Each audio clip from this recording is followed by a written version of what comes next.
Well, guys, another lawsuit. This time around, it's involving Sony, which is kind of interesting considering that Apple and Epic have been fighting for quite a bit, and all this, Fortnite crap and iOS crap and all this kinds of crazy shit.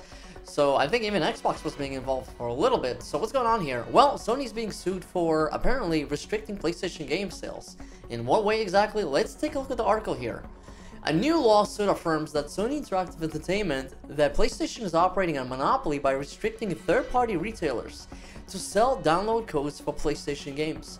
Back in 2019, Sony announced its decision to exclusively sell digital games on the PlayStation Store, forcing gamers to pay to the PlayStation Store or find physical version of the game on retail. The lawsuit seems to prove that consumers often spend up to 175% more to download a game on the PlayStation Store than the same on the disc. Some PlayStation users question the exclusivity imposition of 2019. Sony's monopoly allows it to charge super competitive prices for digital PlayStation games, which are significantly higher than their physical counterparts sold in competitive retail market, and significantly higher than they would be in a competitive retail market for digital games, the consumers said. Certainly, the PlayStation Store is sometimes frustrating. Some older games stay at high prices regardless of discount offers on other platforms. The lawsuit tries to revert the situation by allowing Amazon, Walmart, Best Buy, and other retailers to sell download codes for PlayStation Store's games. Yeah, man, Sony is getting sued, and it is what it is. What do I think about this? I think that Sony needs to stop being greedy, I guess. First they raised the prices on their first-party titles, and I mean, I guess that's fine and justifiable, the fact that game development is expensive now, like super pricey, development budgets and whatnot, so I guess you gotta compensate for that. But they're also trying to block other people from buying products on other platforms and, forcing them to do it a certain way. And I guess, that's just gonna piss people off, and mostly gonna piss off other competitors because they're like, well, you're not allowing us to make money on, this purchase that this consumer wants to make through our platform. That's not fair to us. So, I'm business politics aside, I don't really know what else to say really here. Let us know what you have to say in regards to that in the comments below. But with that being said, we're gonna move on to the next topic. Alright, another PlayStation thing. Apparently, PlayStation 5 is being redesigned for 2022. What does that mean exactly? What do you mean a redesign? Is that going to be a whole new looking PlayStation 5? Is it going to be a PlayStation 5 Pro or a Slim or even a fatter version? What's going on here? Let's take a look at the article here. According to industry sources, Sony Interactive Entertainment is already planning a redesign for the PlayStation 5. The first revision is expected to start being produced between Q2 and Q3 of 2022. According to DigiTimes, suppliers are already told to start the preparations for the new PS5. However, the console won't get any smaller. Sony will only make an internal revision, with the biggest change being a new semi-customized 6nm CPU from AMD. PlayStation expects that the new hardware revision will significantly reduce production costs of the console.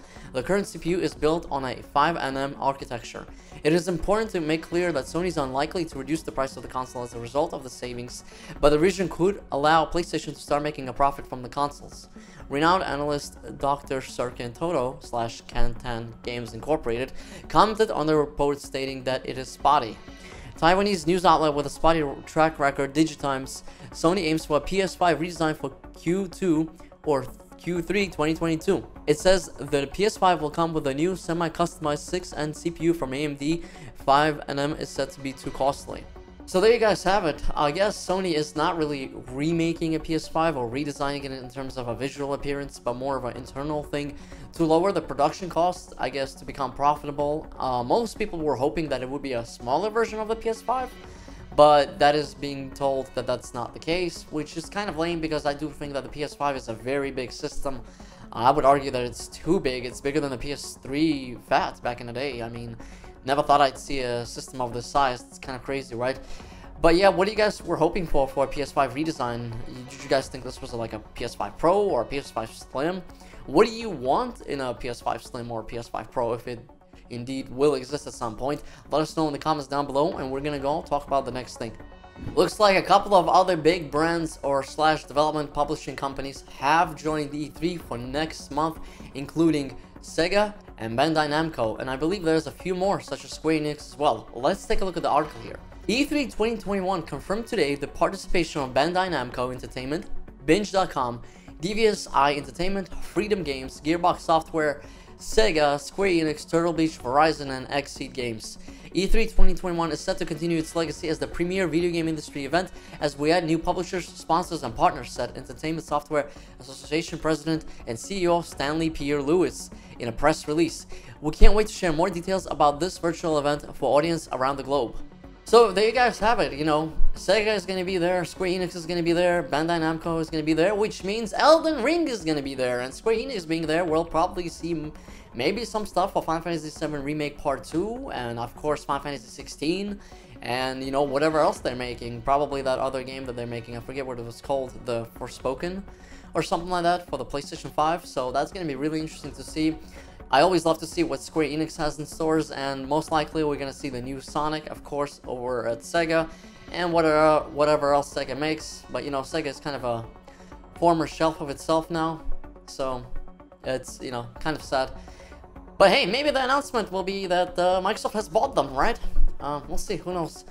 But yeah, with that being said, that is it, guys, for this daily news bit. So let us know how you guys liked it, and I will be seeing you tomorrow. So peace out, have a good one, and see you later.